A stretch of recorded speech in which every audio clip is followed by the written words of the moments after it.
Have you ever wondered what it would look like if they privatized Social Security? Well, this is certainly up for discussion right now and exactly what I want to share with you here in this video, because privatizing Social Security may not be the worst thing in the world for the beneficiaries, as it may result in significantly more money per beneficiary if this program were actually privatized. Now, I know that sounds nuts of me to say, but I want to discuss the details about this because, like I said, this is certainly up for discussion right now, and I want to discuss all the details because, let's be fair, how many of us really understand what it means to privatize Social Security? Now, I know this has been out there for a very long time. This is certainly not the first time that they've talked about this concept, but it is something that's been around for a very long time, and it's in the headlines yet again. So I want to talk about what this would mean for you, the program as a whole, as well as, at the end of the day, your monthly benefits and how they could potentially be increased as a result. But just like everything, there's always two sides to every story, and again, I'll discuss all that here in this video. So,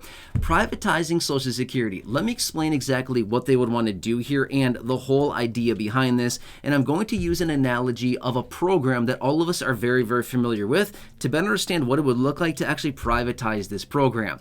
The 401k. Have you heard about it? Yeah, exactly, right? Everybody understands what a 401k is, at least at a very basic level. Basically, you work somewhere, it's a retirement plan, and every pay period or every month or whatever it happens to be, a small portion of your money is taken out of your paycheck and it goes into this plan called a 401k, and then at some point way off in the distant future, as in your retirement, you can dip into this plan and you can start taking withdrawals out of it, right? So that's basically what a 401k is. Now, obviously, there's a lot of different aspects. There's a lot of different information about it, but I think we all understand it's a retirement account. Now, the whole idea with privatizing Social Security would essentially be setting the program up in a very, very similar way. Now, I want to point something out for you really quickly, and why I'm saying and why I said earlier that privatizing the program may not be the worst thing for the beneficiaries, okay? And again, at the end of the day, it's going to be different for everybody. Everybody's individual plan would be different, but let me just point something out for you really quickly, okay? So as of recently, as in earlier this year, we got the most recent Social Security Board of Trustees annual report. In that report, we saw, guess how much the trust fund has in it, as in how much money the trust fund has in it for Social Security. I'll tell you, $2.788 trillion. It's a ton of money, nearly $3 trillion of how much money they have in the trust fund, okay? But how much money did they return, as in the money that they got back on the investments in the trust fund? I'll tell you, 2.4%. Pathetic. It's nothing, okay? It's not very much money at all. A 2.4% return. I'll tell you this much as well. They lost money. They lost money in the last year on the trust fund because 2.4% return and inflation was above that. So in other words, they literally lost money on the trust fund even though it still yielded a 2.4% return.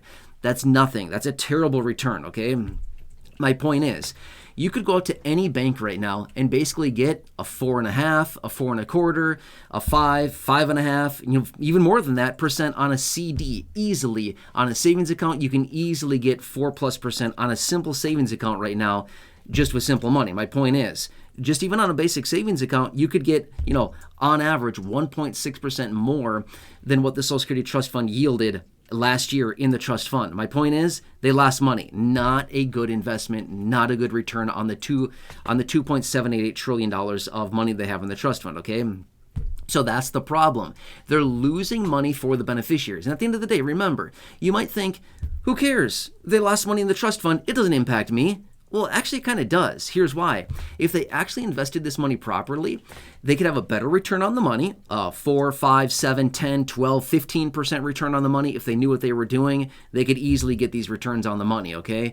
They could certainly get way better than 2.4%, but it actually is impacting the beneficiaries because without them properly investing this money in ways that actually generate a substantial income and a better return on that, where they're not losing money to inflation, simply what happens is that money's being taken out of the trust fund, therefore it's not being replenished, therefore the insolvency date of Social Security is going to become closer and closer because the money's not being managed properly. That's all I'm saying, okay?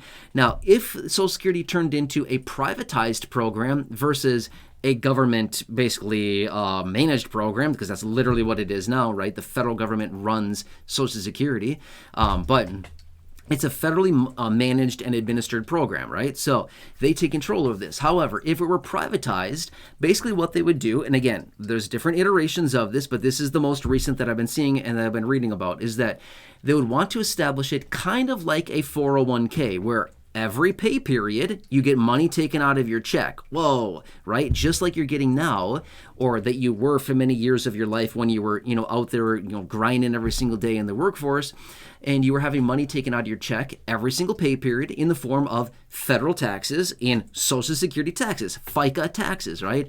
Social Security taxes, Medicare taxes, things like this.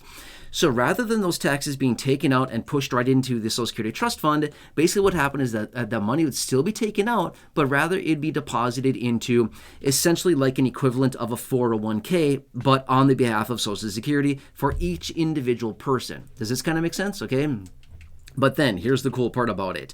You would have the flexibility, just like most 401ks, where you can go out and invest that money how you see fit for your plan, your life, your goals, and what you would want to do with that. Does that kind of make sense? So the power would be in your possession to do what you want with that. If you want to buy stocks, by all means, buy stocks. If you want to buy equities, or as in like index funds, by all means, buy index funds. If you want to buy bonds, go for it. If you want to hold it in cash, that's fine too, right? So there's a ton of different options here, and this is what they'd be discussing as far as privatizing the program, is that giving the beneficiary the option to do what they want with the money that's being taken out of their paycheck, rather than the money going into literally a slush fund, because that's what it's going into now. It's going into the slush fund called the trust fund.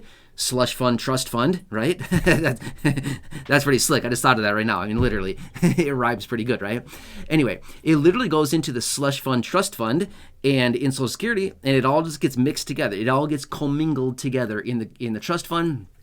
It gets a lousy return every single year, and then they basically distribute that out to the beneficiaries, and then it just sits there, right? So my point is that money is whittling away, sitting there.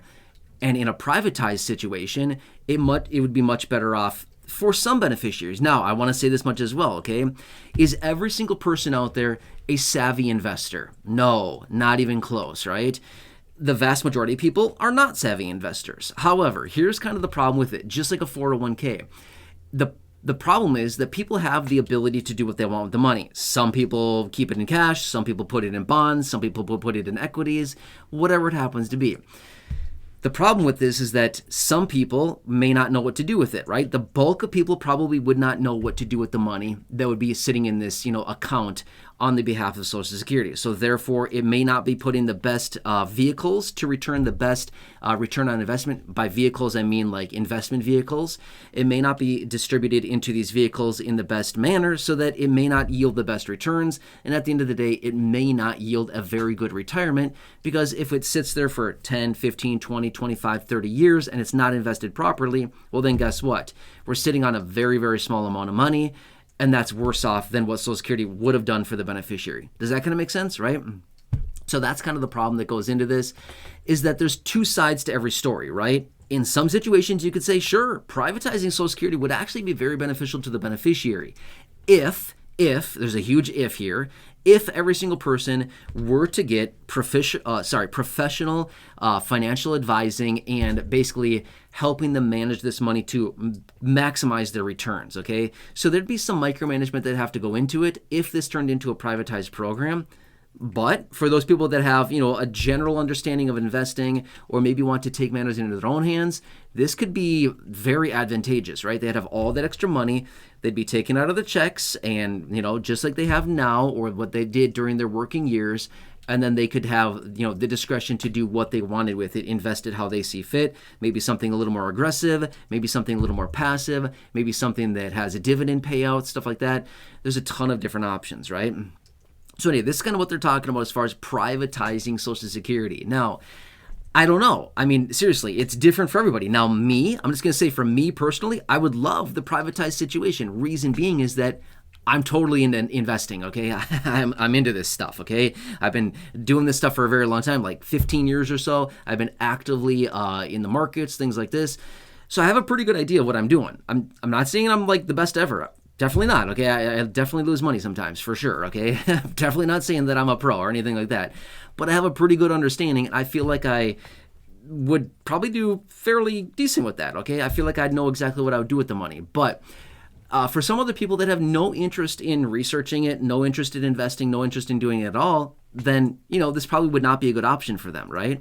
Now, here's the other option that I would say is, what if we had a privatized slash maybe, I don't know, just a normal Social Security situation at your discretion. So, right, you could say like, hey, I want to manage this myself, or no, I don't want to take that into my own hands.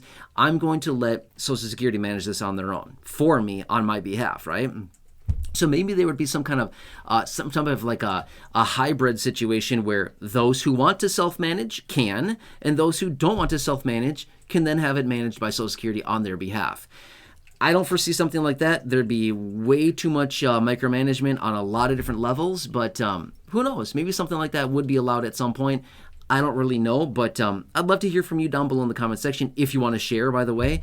Do you think that privatizing Social Security would be a good thing? Would you think it'd be a bad thing? Do you think this would be advantageous to the beneficiary? Do you think they should do this? Do you think that they should keep their hands off and not do this? What do you think? I'd love to hear from you if you want to share.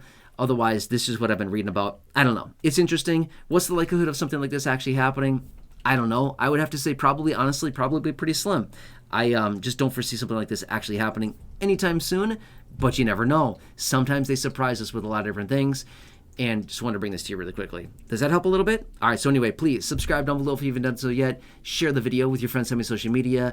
Check out the other videos here on the channel, the thousands in the video library. The ones I've hand-selected for you down below in the description at the top of the comment section. And right now, pop on your screen as well. You'll see some videos there. Thanks so much for watching. Really appreciate it. Have a nice day, and I look forward to reading your comments.